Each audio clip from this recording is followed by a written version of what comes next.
Welcome to the Sales Revolution. I'm Ingrid Maynard, the Managing Director and founder of The Sales Doctor. I am actually quite passionate about creating a sales revolution because I believe that that's actually what's required. We don't need to tinker around the edges of a process that's already kind of broken.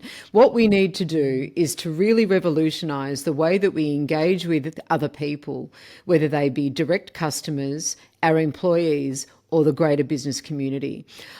You'll see in my show notes a link to my ebook, which is called Mutual Mattering, and it's all about my philosophy towards business. And the Sales Revolution is the extension of that. In this podcast, I'll be interviewing some very interesting guests that I believe are examples of what mutual mattering is all about, of magnetic organisations, and how you can take those ideas away and apply them to your own organisations, your own roles, and to the people that you love the most. Welcome. And I'd like to welcome Sam Paior, who joins me today. Now, Sam is the CEO and founder of The Growing Space, which is a for-purpose social enterprise which employs only disabled people and family carers. Now, Sam has worked in the disability sector as advocate, parliamentary advisor, family educator, board member, and consultant for ages. Her experience crosses sensory, autism, physical, as well as intellectual disabilities, and she parents two young people who, between them, have extra disability, education, and health needs. And she's a strong believer in building inclusive communities for all. Sorry, I'll just say that again. She parents two young people who, between them, have extra disability, education, and health needs. And she's a strong believer in building inclusive communities for all. Sam is known as one of Australia's foremost experts on the NDIS and has recently been reappointed to another 3 years at the NDIS's Independent Advisory Council. It's great to see you today, Sam. Congratulations too on the milestone of 10 years at the Growing Space. Thank you very much, Ingrid. Appreciate it. Very, very glad to be here, and I've got the 10-year anniversary silver fingernails to prove it. Very well. We're celebrating, so that is something to be proud of. And I like a woman that celebrates with their fingernails. That's brilliant. It. So I'm actually very excited about our conversation today, Sam, because we're about to shift the conversation about customers away from the transactional association most of us have about customers being, between a salesperson and a purchaser that we normally have, towards that value exchange between internal and external stakeholders.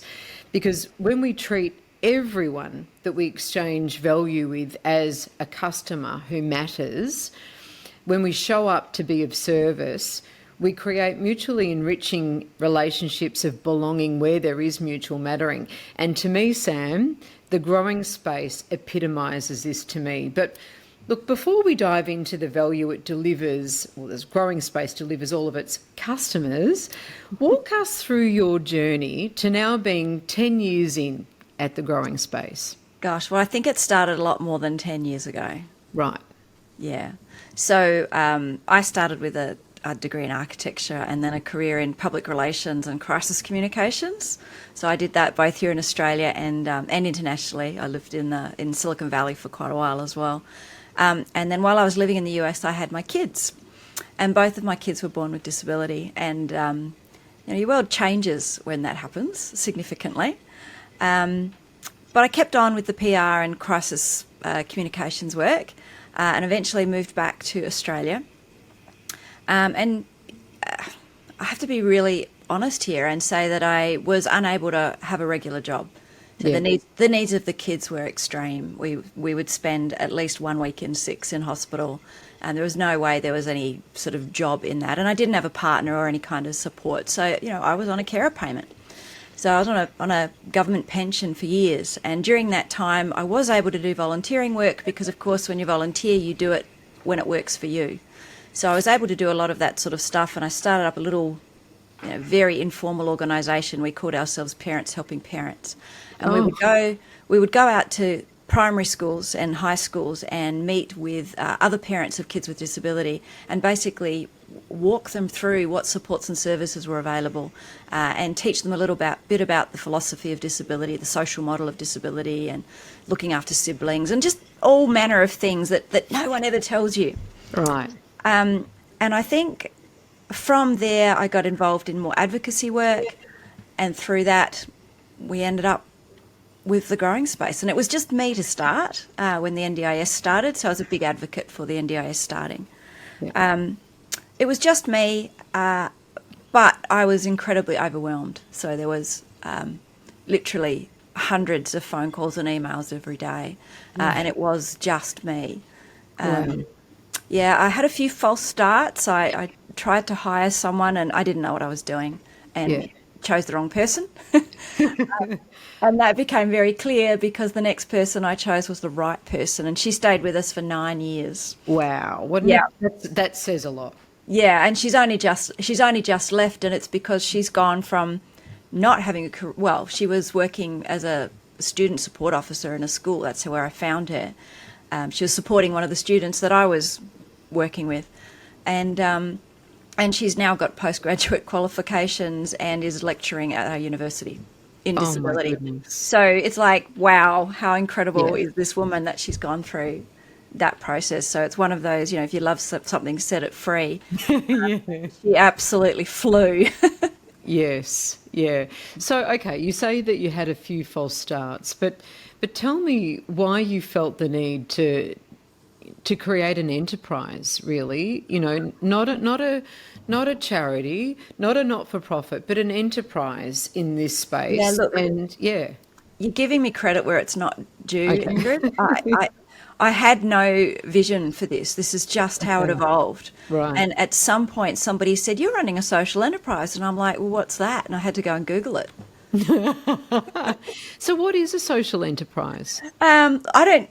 There are differing formal sort of requirements around it, and I Yeah. don't know whether we actually meet them. But Yeah. essentially, you set up a business that is set up to serve a real purpose. Okay. In the same way as a charity might, but it's the profits are not. It's not. You're not driven by grants, and it's not a charity model. And I don't think Yeah. disability should be charity. Yeah. So, Yeah. I believe that the people that work for me and with me should profit from their hard work. Yeah. And I believe that I should too. I've also got a lot of years of no income to make up for. Yeah, I'll say absolutely, absolutely. All right, we're going to dig into this a little bit because you have a particular way of operating whereby you only employ people with a disability or family carers. Tell us why you've made that conscious decision and what difference that makes to all of the people that you serve. Yeah. So the first person that I tried hiring was a muggle.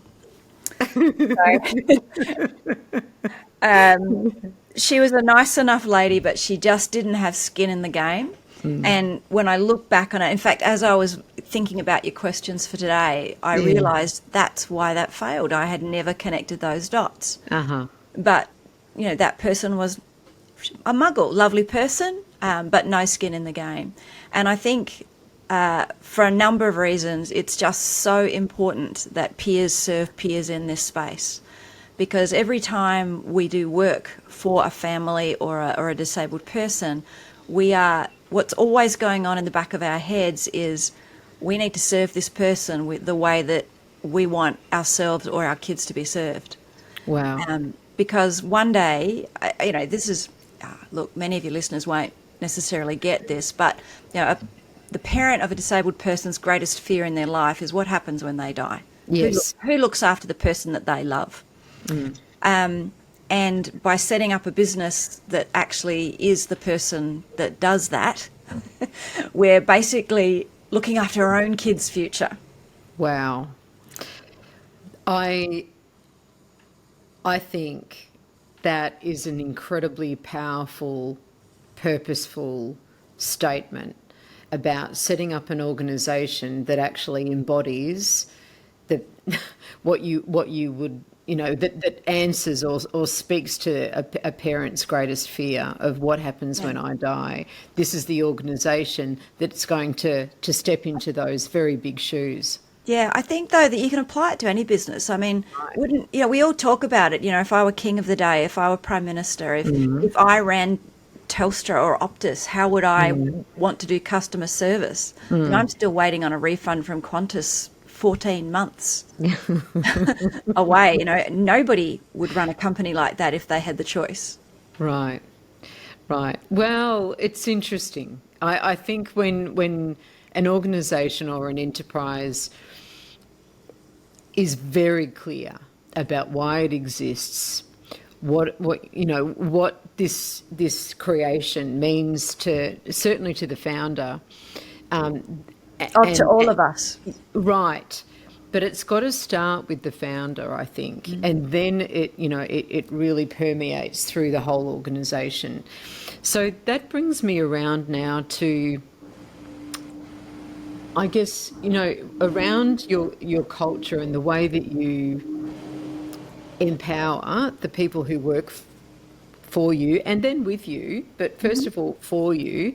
How do you ensure that everyone who works for you stays true to delivering a mattering experience to all stakeholders? How do you do that? I think I answered that. Because Well, you've when you're, answered it to the point that they've yeah, got that orientation and they get it. They've got skin in the game. But that's not enough. You and I know that that's not necessarily enough. How do you then scaffold around that to make sure that there's congruence? Because what I think matters over here, I've got that personal drive. I'm totally intrinsically motivated. But how I deliver that yeah, will sure. be different to this person and this person. So how do you do that in an organisation? Yeah, it's been very much an evolving process, and I've got Yeah. my brother to thank deeply for supporting me in this because he's got a business background, which I did not have really. Right. And he has really helped me to figure out what our processes are, to document them, to support them, Yes. to put things in place so that the team knows what's expected. Right. And also to give them the capacity and the permission to go outside of the processes whenever that's actually needed. Wow. So it's about here are the guidelines, here's the goalposts and the guidelines, and we like you to stay there. But if you have to go out of it to make sure that somebody is served well, then that's what you do. Wow. So I don't mean to put you on the spot here, but I have no doubt that you've got like a whole drawer full of fantastic stories. Has somebody in your organisation gone outside of the box, and what difference has it made to one of the stakeholders that you provide services for? There have been a few occasions where there have been sort of major crises. The COVID pandemic's a pretty one that's probably still raw for a lot of people. Yeah. As soon as we sort of had an inkling that this was going to happen, that this was on the path, and we kind of picked this up a lot earlier than most Australians because, Okay. of course, people with disability are often a lot more vulnerable in those situations from a health perspective and from a care perspective, because we knew people were going to be stuck in their beds because their workers weren't going to turn up. And we knew people weren't going to get fed and they weren't going to be able to get food and all of those sorts of things. So I got a bunch of my friends and workers and team, and we went down to Aldi and supermarket and everywhere, and we cleaned up shelves. We were responsible for some of those empty shelves. Wow. And you can't get shitty with me for that because we used it and we called them panda bags, pandemic bags, panda bags. Panda bags. Panda bags. So we made panda bags, and as we checked in with every single one of the clients on our books, the 400-600 people, Wow. we basically went to their houses and delivered food, and we bought food that was able to be heated in a microwave, and we would handwrite on it what they had to do if they needed more simple instructions. We would do, drops at doors and all kinds of stuff that was just well outside our remit. We're not allowed to do any of that stuff under the scheme, but Allowed. of course, Yeah. you just do what you've got to do. Right. And look, we work in a in many ways a beautiful industry. There are a lot of shonks out there doing really bad work, but there are a lot of really deeply committed people, and a bunch of my competitors, if you want to call them that, but we're not. Yeah, I know what you're saying. We all got together and produced a kit of how to do all of this stuff for clients across the country, and then we shared that with the whole sector, which the NDIA still shares. It's still on the bottom of every email. Click this link on the growing space to find resources around pandemic for the team. So, that's the sort of stuff, I guess, that the team do. And there's lots and lots of little stories, Ingrid. I mean, each of my team go well out of their way on a frequent basis. So how does, when they do that, and you've got, like, that pandemic story that's going to stay in my mind forever. Can I ask, so for, between 400 and 600 clients... Oh, we didn't get that many. We did about 150 bags. Yeah, that's amazing in and of itself. Yep. So how do you think just coming together and doing that actually created something really unique within your own team? I'm uncomfortable with thinking that that's unique. I like to think that other people are doing things like that as well. Does it encourage it and support it? Yeah, and I'm pleased with that. But I don't think it's not manufactured, and it's not done to support that culture. It's just done because it needs doing.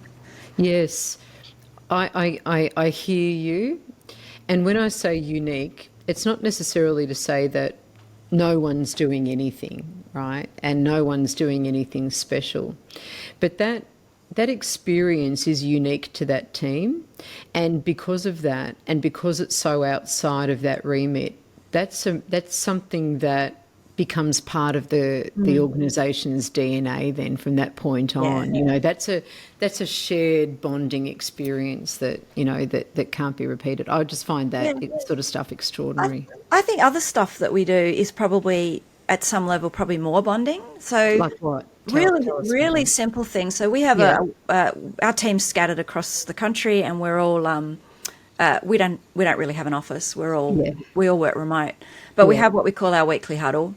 Yep. And every Wednesday morning we all get on the Zoom. I mean, everyone is available. It's not a requirement. Yeah. And most weeks we do what we call goal kicks and cock ups. So everybody on the team shares a success and how they got there through the week. Something that happened that was fantastic, and it doesn't actually have to be about the people we're working with. It might be within their own family. It might be themselves, something that they've done for themselves. They might have run a marathon or whatever. No, none of us would run a marathon. But yeah. And then, of course, we do the cock-ups. And that's in both. Often we'll share our parenting failures. We'll share our, we share when we make a mistake. At one point, one of my team sent an email thinking she was sending it to a different client. Yeah. And, it went to the wrong person, and the results were actually really, it felt horrible for that person and for us, of course, and for my team leader. Was absolutely devastated. She cried for days. Oh, no. But we now share that story quite openly, and she shares that quite openly because what it does is it gives the rest of the team permission to tell us when they've messed up, which is the only way you can fix things. You can't fix things if you don't know about them. Yes. And it also now means that everybody in the team has that indelibly in their brain that they will always triple check before they send an email. Yes. So that actually builds the growth and builds, it's continuous improvement practice, I guess, if you want to use catchy words. Yeah. That's what we're doing. Yeah. Yeah, that is what you're doing. And in all of those actions and the regular stuff that just plugs you all into one another, where you're honest about all of the things that you have to celebrate, and you're honest about all of the things that you cocked up. I love that. Goal kicks and cock-ups, that's just fantastic. I'm sure a lot of people will take that now. Go, I'll do that. I'm gonna do our weekly huddle based on that. I don't know if we made it up. I think we did, but it can't be that unique. Very fun. I love it. It's great. People talk about wins and losses, or wins and Yeah. learnings or whatever. Right. But I just really love the way that you're doing that. So, which leads me into the culture at the growing space. How would you describe it? I mean, we're kind of talking around it here, and often it's difficult to kind of think about stuff that you're immersed in all the time and then kind of label it, because you're just in it. You just, like you said, what comes across to me from you, Sam, is you just get on with it. You're just getting in there, doing what needs to be done. Where there's a need, we'll fulfill that. But Yeah. how would you describe the culture 10 years in now? Oh, I think you've got to ask the team. You really can't. I mean, every leader thinks their culture is great, and then people walk out and say the culture's toxic. So I just, I don't. I mean, I think we've got some indicators to say the culture is good, and that is that really low staff turnover. People stay, on the whole, stay a very long time, and usually when they do leave, it's for reasons very not associated with us. They've got other very good reasons. Yes. But I think it goes back to the fact that we're all bound by that deep passion. We're all good humans. Yes. Yeah, I mean, I worry about that. I have a friend who's recently was ripped off by one of their staff, and I just think, oh my goodness, if that ever happened to me, my faith in humanity would be absolutely destroyed, because I love the team. Yes. Where we hang out with each other outside of work. We're really good at admitting failures. We've got a strong sort of thinking that when we do get complaints, they're an opportunity to improve the service. There's always something we can do better. Wow. We're pretty open about our own disabilities and nuances. Yes. So if someone's having a depressed, one of my team members put up a post in our teams yesterday saying, "I'm just having a crippling anxiety day today. I don't think I'm going to get anything done." And of course, the whole team piles in and says, "Yeah, we know how you feel. We had that, and anything I can do. What can I, can I pick up any work for you? What can I do?" And then a bunch of people checked in today and said, "Hey, how did you end up going yesterday?" And they wrote back and said, "I actually got a lot done." So, and you have to wonder whether part of that is because of the team support that came through on that, which is possible online. As well. I don't think it's unique to physical office spaces. Some people do need that, though, I think. Yeah, right. No, I didn't actually know that you were 100% remote either. I actually didn't know that. I had this vision of the growing space as a space. No. For some reason. We do have one small team, around 7 people, who do work from an office. Right. But the rest of the team are just scattered.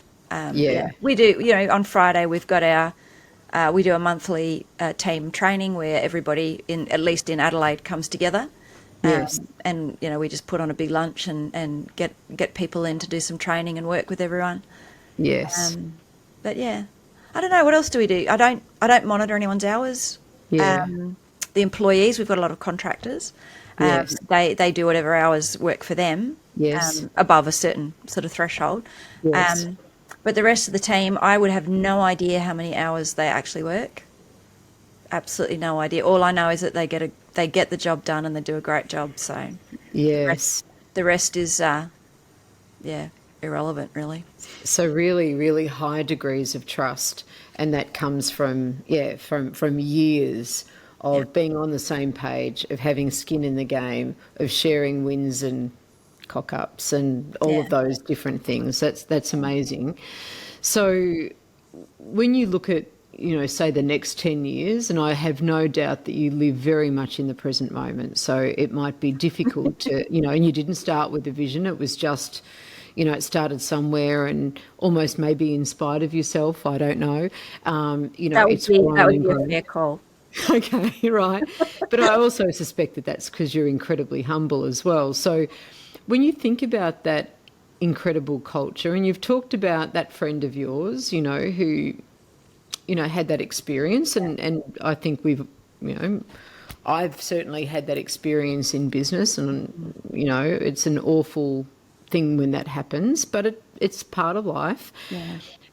What are some of the challenges that you see of leveraging the culture of of ensuring that the core of what it is that you do Yeah. will remain intact as you continue to grow, particularly because you are all, Scattered. remote. Yep. Yeah, how do you do that? I I deeply believe that if we didn't, like I said, we didn't start off with a philosophy of hiring people with disabilities and family carers. Yeah. But I learnt pretty quickly that that's what worked. And I think that if we stick with that, it's not to say that there aren't muggles who wouldn't do a good job. I'm sure there are muggles who would do a great job. But I don't want to take that risk anymore. Yes. Yeah. Yeah. Once So bitten. Yep. yeah, and it's not just the bitten. It really does stand us quite apart. It makes us a very different organisation. You know, Yeah. we have employees with intellectual disability. You know, not many people do that, and it's a constant reminder to everybody on the team of what we're doing and why we're doing it. Sam, I'm curious. Do you ever find that clients of yours become employees? Yes, Yes, I had a and feeling. and that our employees become our clients. Right. I'm always a little bit nervous about that because Yeah. the workmates will say, "Oh, can you do this work for my kid?" Or Uh-huh. "Can you do this work for me?" And I'm like, "Oh, conflict of interest. What happens if?" But we've written the policies around it, and we're pretty clear that, you know, if the work relationship breaks down, that the what, yeah. Anyway, you know what I'm trying to say. Not being I very do know what you're articulate. Yeah. trying to say. No, no, no, absolutely. I would have been surprised if you'd said no, that never happens, because what I'm hearing here, like I was saying to you before we started this conversation, was really just around, the almost, it's difficult to see where one ends and one begins. And that to me is where you know that you've transcended, an organisation who does this to someone. It's really about that mutual mattering, that mutual enrichment, and you've Yeah. become this magnetic place where people who resonate with the culture, with the services that you provide, with the people who deliver those services, flock. And you also get people wanting to work with you, I would imagine, Yeah, we who are do. also attracted to that. I wish we could employ them all, but we're not able to do that. My team leader, you know, my sort of 2IC, she, I don't know, it must have been about 5, 6 years ago now. Yeah. I got a random call from a woman on the phone crying that her son's NDIS plan came back and it was terrible. It didn't have the funding it needed, and I don't know, maybe I was having a rough day, but I just said, you know what, put your big girl pants on and let's make this work. And we worked through it on the phone, and this is the sort of stuff that we do that we don't charge for. We don't, we can't do as much of it now as I'd like to, but yeah. And out of that came our team leader. So she had been working in the banking sector, and she's ended up learning. She's now studying a higher education degree in disability, and she's leading an amazing team of support coordinators. Wow. Wow. That's a great story. We still refer to her as the crying lady. Crying. She might have a crying room, maybe. That's amazing. So, but Sam, the other thing that strikes me about your organisation is how much rigour you have around it too, with policies and procedures. And a little birdie actually told me that you're leveraging the use of AI into your business practices. Yeah. So this might, because some people are really scared of AI, but what do you see as the role of AI in supporting organisations to create more human experiences and connections? Yeah. So I come from a pretty techie family. Okay. Dad was a lawyer, but we always had the first beta VCR. We had the first. Do you remember Pong? I don't know. You're probably not as old as me. Oh, please. Anyway, we had I Pong. remember Pong. Dad had the first fax machine, I reckon, in Adelaide. We had a whole room with a fax machine in it at his office as a kid. So exploring sort of AI and how we can use it was pretty much a given for us, Yeah. particularly Right. given my brother's involvement in the company as well. Yes. But we use it in a lot of different ways. But if you were to sum it up, it would be we use it to create clearer communications. So just as a basic, if you look at ChatGPT as a large language model, Yeah. we can put in really complex documents from therapists and from whoever. We de-identify them, of course. That's really important. I want to make that very clear. We can Okay. de-identify those sorts of documents and put them in ChatGPT and say, can you rewrite this at a 7-year-old reading level? Oh my goodness. So it will then rewrite it in a way that we can share with a client who may have a language disorder or may not speak English as their first language. And in fact, what we can do is also ask it to translate it into another language, and it will do that for us. And then we can use other software to read it to people if they Oh, can't read. So there's so many different iterations and ways that we can use it. They're all pretty basic ways. We're yeah. exploring some deeper ways and using the APIs.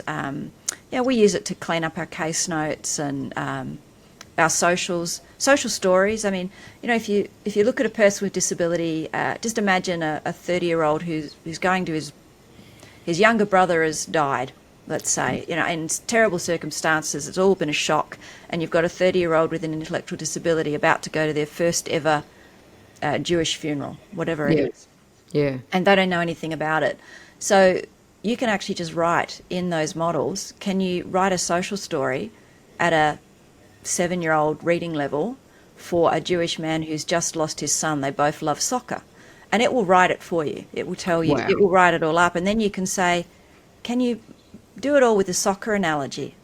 And then it'll rewrite it and it'll talk about cheering them on and the referees doing this, and it'll describe the whole process in whatever Wow. way works. So there is we haven't even begun to touch the sides. I do think people are right to be scared of it, Okay. but that doesn't mean you shouldn't play with it and test it out. It just means you don't give it anything that you don't want on the front page of the paper. Yes. Good advice there, Sam. That's really, really great advice. But I really appreciate the fact that you're using it to enable people and to give them resources that would otherwise just not be possible because of the Yeah. manpower required and the hours that it would take for somebody to translate a document into, the ability for, anyone to read, whether they be English as a second language people, or they might have an intellectual disability with Yeah. a reading age of a certain, yeah, that's extraordinary. So just to wrap up, how can we find the growing space, and what do you want to tell us that we might not already know about the growing space, and where can people find you? Oh, goodness. So you can find us on the web, so www.thegrowingspace.com.au. We've also got a really pretty big Facebook presence. Right. So I think we're at 2.2 million reach this year.